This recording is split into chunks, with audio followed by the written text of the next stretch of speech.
what's happening, guys? Today, on today's episode, we will be talking about the Caimans, guys.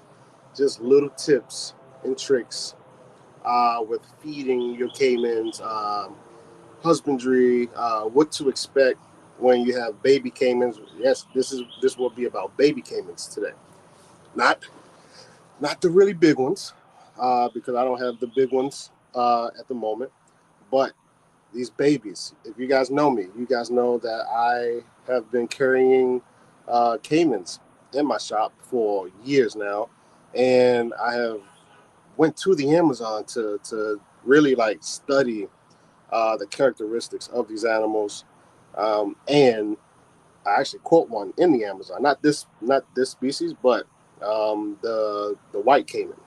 So I'm gonna get into it. This is a Cuvier's dwarf Caiman. So you have three, four. You have multiple different species of Caiman. So this one right here is the Cuvier's. This is the true dwarf Caiman. So these guys will only max out at about 4, maybe 3 to 4 feet. So this isn't going to be like a smooth front, which will get about 6 to 7 feet long. These guys right here are the true dwarfs, 3 to 4 feet long. So one way that you can tell that it is a true dwarf caiman is, let me put these two of these guys up. One way that you can tell is by the smoother. Let me see if I can. Okay, the smoother osteoderms here. And yes, these are called osteoderms. What this does, these are like little plates that help them. It charges them up when they're sitting in the sun, when they're basking. These are like little. They act as receptors, almost like a solar panel, to charge up the animal when they're sitting and basking. So, and it also just helps. It's a really tough plate, and it helps just with pretty much all defensive. Like if any predators or anything are coming and trying to eat this animal, they have to have some big teeth and sharp teeth, because this right here is going to be a big, tough animal. Another way that you can tell is you can tell by the eye feature here. Let me see if I can show you without stressing them out. So on the top of the head, there's this specific thing that you look for on the top of the head, but you can tell exactly how the smooth front and the Cuviers are different. So the next thing that I want to talk about will be the diet. So at this size here, you can feed them. You can feed them meats and things like that, but you really want to try to stay with what they would eat in the wild. In the wild, they would more so eat like worms, that like earthworms that are in the water. Um, let's see, little frogs that are hopping at night, coming out. A lot of little small nocturnal things that can fit in their mouths, because can't too much big stuff fit in their mouths right now.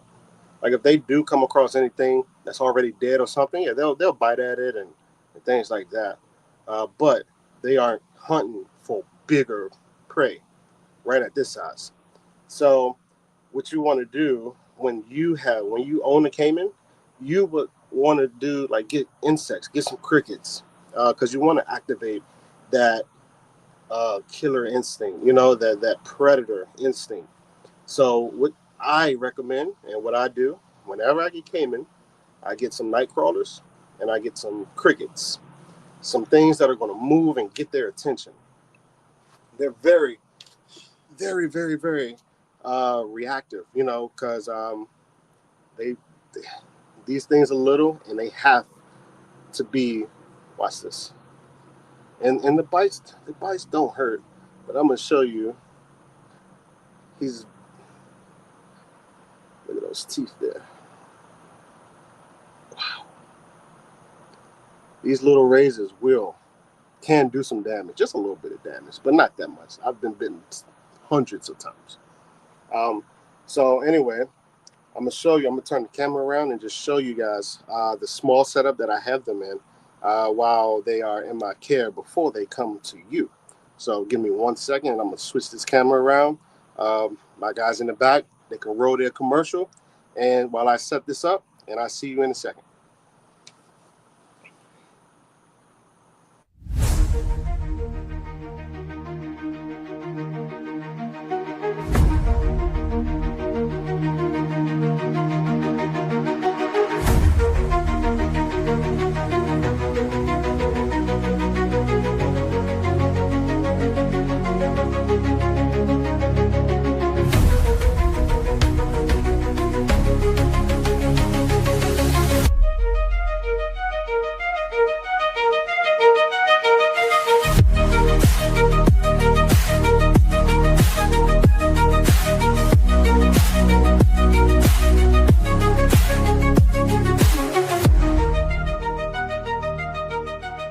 What is up, what is up, what is up, everybody? It's your boy, Reptile. Yo, Reptile.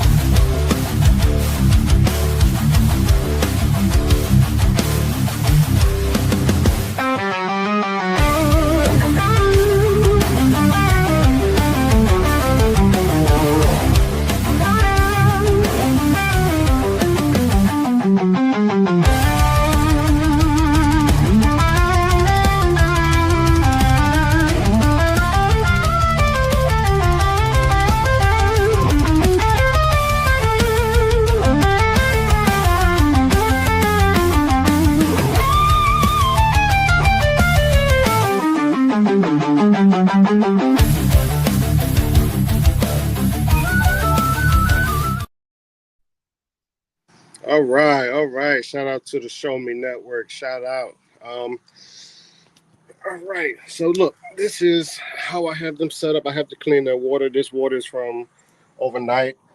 You can see that they're pooing in it. This also gives me a good visual so that I can, before they come to you guys, I can see and track all the poop and the pee, things like that, to make sure there's no parasites or just anything. You know what I mean? So you just always want to be super safe. And that's what I do. And that's why I charge what I charge for my Caiman whenever you come to me. Because I go the extra mile. I don't just get them and sell them. I have to make sure that these guys will thrive in your care, and also make sure that you know what you're doing when you get them from me. So that's the point of all this documentation with Caimans. So this is how I set them up.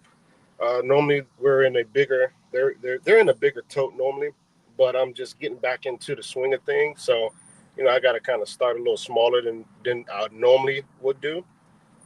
So this guy, the sun, they're on my balcony, but the sun hits perfectly right here, and it hits that sun, that rock spot. So all of them definitely come and bask and things like that. So back to the diet, I would feed them also like little pieces of mice, cut up pieces of mice, like fuzzy mice, like because I would get some small mice and cut them up, some little small chicken feet or anything that has like bone and guts and things like that. Like they need all that content for just all around general development. You can see their bellies are nice and fat because they're eating good here. All five are eating. All five are doing really well. So if you are to get one of these from me, what I recommend is you get a 40 gallon front open. So what happens when you are using a 40-gallon front open is you can go from the front. I mean, that's the whole point of a front open 40-gallon. So the benefits of that is that you would be able to um, work directly with your Caiman. You can train it. You can use a clicker. You can tap the tongues on front of the the the door, and it will recognize what you're doing every time because you have to do the same thing every time. Every time you have to do it's repetition. So you have to do the same thing every time, and this is a way that you can train your caimans to eat You have to make sure you have a water heater. The water heater should be anywhere for the 40 gallon. With it being shallow water, you can put your water heater at like 87, 85, between 85 and 87. That should be warm enough for them. You just want to imitate the Amazon. Um, and like I said, bugs will do. Um, I wouldn't jump start them just on just straight meat. And then with these guys feeding schedule, you got to kind of tap into the wild side. Just imagine how often they would eat in the wild. They would probably stay in the water majority of the time. They'll probably surface a bit because they're still small, and they wouldn't be hunting too much of a big prey item. So they'll have to be ambushed while they're small. So what I would do is have the shallow water, and then you just make sure you can keep the water warm, and and then yeah, you release some crickets in there, and there you go. And then you just watch them grow, and you're just monitoring all of the growth and all of its characteristics, and you just kind of go off of that. So yeah, like I said, a 40 gallon would be ideal for this size Caiman. I'm gonna turn this thing back around so I can tell you a little bit more about the Caiman. Sorry guys, I'm outside, so I'm a little all over the place. Let's see. All right. Yeah, so for this size here, I want to say this is a, one second. This size is probably, what's this? Maybe 12 inches, I think, maybe. And so it's about a foot long. And yeah, this will be perfect inside of a 40-gallon front open enclosure. You really don't want to get one where you have to go from the top. They don't like that at all because you'll imitate something, a bird of prey coming down and picking it up. So you really want to stay on their good side because if you don't, they will stress and they won't eat. And then that's how a lot of people fail when it comes to keeping Cayman. And then they come to me and ask me about my experience with Cayman, and I give them the whole breakdown, and they're like, "Dang, I should have came to you first."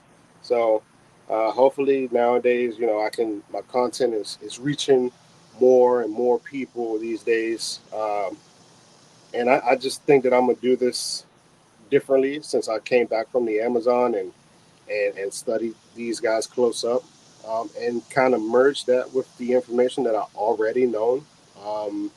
Or the information I've already gathered from working in my shop for 4 years. So yeah, like I mean, these guys do make pretty good pets if you keep them for the right reasons. Like if you're keeping this thing and you want to uh, pick it up, pet it, and make it like a puppy dog and things like that, you can hang it up because you may not keep this animal for too long because it's not going to thrive. These aren't, and this isn't an animal that you want to keep on picking up and keep on taking out the cage and stuff like that because they stress easily. Um, Let me see what else. Uh, Another thing is, yes, they do bite. I'm trying to answer some questions that I remember from just previous posts on Facebook or Instagram, and people on my YouTube channel, and people would just ask me questions. So I'm just kind of like going through them in my head as I go. Uh, but I mean, for the most part, guys, this right here, your Caymans, I'm gonna put him back. Put this one back. Your Caymans typically just need to be left alone. So when you have a Cayman, I say this all the time. Any crocodilian, any Cayman, like I mean, especially Caymans, you just want to leave them alone. Like people want to pick these guys up and say, "Hey, I have look what I have." That's great. They're more of a to me, they're more of a display pet. You just admire and love from afar, and just watch it grow. Like, I mean, I'm not a person that wants to pick my Cayman up a lot and grab it by his neck. Like, if you have to do that in order to pick up an animal, that's not really something that they like, or it's not really a good presentation or representation of animal keeping. If you have to forcefully pick something up just to show it off or handle it, that's not a good representation of what we do. So as I continue to grow, I am learning that as well. I've learned it as well. Like, you may see me like here behind me in that video, I grabbed it by its neck because, well, that was because it was biting me too. But stuff like that, that's the only time you really want to do things like that, or you have to do things like that. When you yourself have made the wrong move and they got a good grip on you, that's when you have to apply force. But other than that, just admire these animals, love these animals.